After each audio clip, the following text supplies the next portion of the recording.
균형을 잃고 자꾸만 넘어지고 일어나지 못하는 소.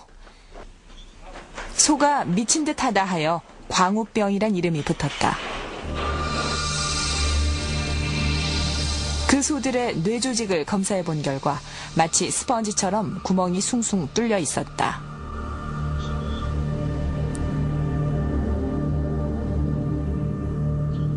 그리고 몇 년 후 유사한 증상을 보이며 사람들이 죽어가기 시작했다.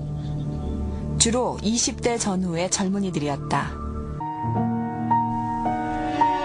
손을 사용하지 못하고 걷지도 못하게 됐다. 환자들의 뇌에도 소의 뇌에서 본 것처럼 구멍이 뚫려 있었다.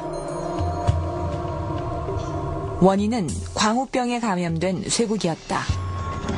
소의 뼈와 내장을 소에게 먹인 것이 문제의 시작이었다. 이른바 렌더링 공장을 통해 조달된 육골분 사료가 소를 광우병에 걸리게 하고 그것이 다시 사람에게 옮겨온 것이다. 인간 광우병 환자들은 계속 늘어났고 영국 사회 전체가 혼란에 빠졌다. 광우병을 유발하는 물질은 흔히 프리온이라 불리는 변형 단백질. 나선형 구조를 가진 정상 단백질과 달리 시트형이다. 이 변형 단백질은 다른 정상 단백질을 만나 그것을 자신과 똑같은 형태로 변화시킨다.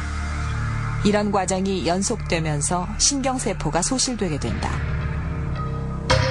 프리온이 집중적으로 분포하는 부위는 소의 머리와 뇌, 척수와 내장에서 상당량이 축적된다. 이 부위들을 SRM, 즉 특정 위험 부위라 부른다.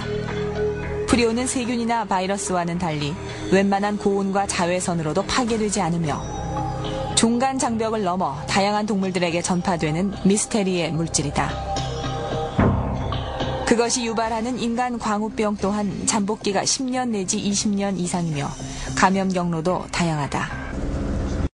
손정은 아나운서, 네. 우리 한국 사람들이 말이죠, 영국인이나 미국인 같은 서양인들보다 광우병에 더 취약하다, 이런 연구 결과가 있었다고요? 네, 바로 한국인의 유전자 문제인데요. 먼저 화면 보시면서 설명하겠습니다.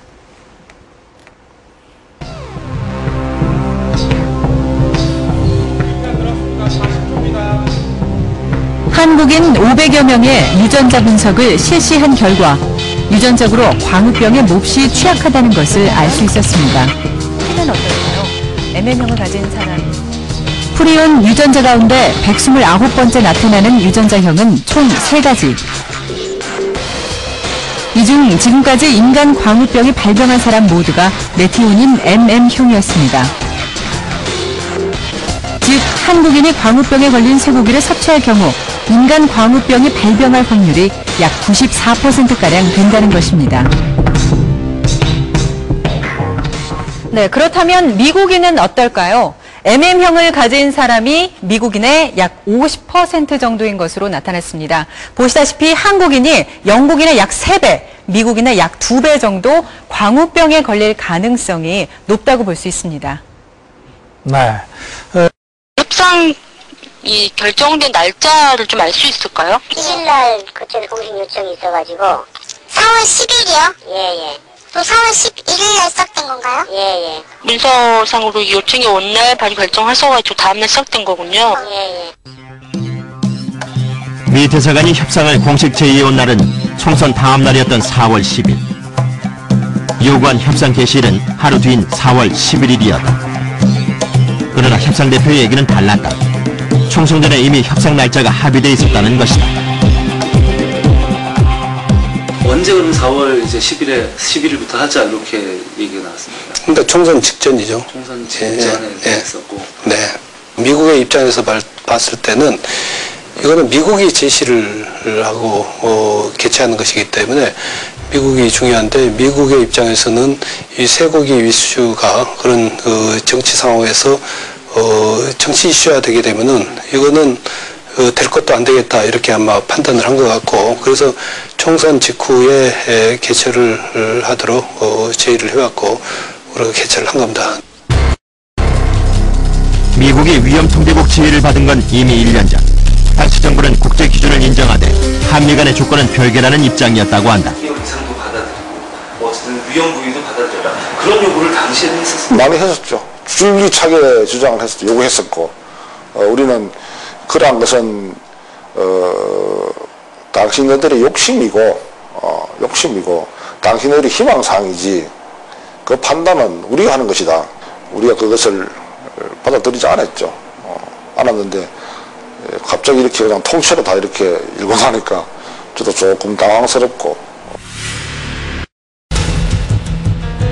현행 농림부령에 따르면 수입하는 동물의 검역에 관한 사항은 여러 단체와 전문가 등으로 구성된 가축방역협의회를 통해 자문을 듣도록 하고 있다.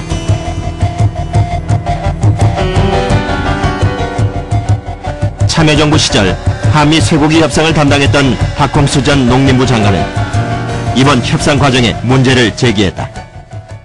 저도 그것을 확인을 하고 싶은데 협상을 재개를 할 때는 반드시 가축방역협의회에 전문가 교수님들과 전문가들이 구성된 가축방역협의회가 있습니다. 거기에다가 사안을 올려놓고 검토를 받아야 돼요. 그러한 것들을 생략같이 했다라면은 이제 뭐 요즘 흔히 쓰는 졸속 협상이다 하는 그런 비난을 명시 어렵죠. 국회 해당 상임위 의원들도 협상 전날 언론 보도를 통해 처음 알았다고 한다. 더욱 민변이 청와대에서 받은 답변서에 따르면 이명박 정부의 국정 초기 계획 어디에도 쇠고기 검역 재개 사항은 포함되어 있지 않았다고 한다. 3월 18일 협상 한 달 전 청와대가 밝힌 입장이었다. 대통령이 미국 가기 전까지만 해도 이명박 정부 처음 3개월에는 광우병 검역 문제를 풀어줄 것이다. 그런 이야기는 없었죠.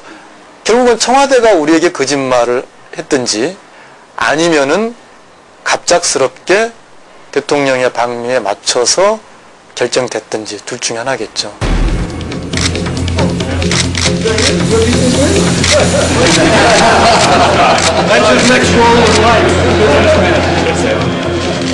협상 타결 소식은 한국 국민들이 아닌 미국의 기업인들에게 먼저 알려졌다. 오늘 사실 내가 오다가 그 자동차에서 전화를 한국에서 받았다고. 한국 노동부 장관한테 보고를 받았는데 그 FTA에 아주 그 걸림돌 되었던 소고기 수입 문제가 합의가 됐다고 지금 노동부 장관에게 오는 길에 지금 차에서 전화를 받았다. 농림부 농산부 장관은.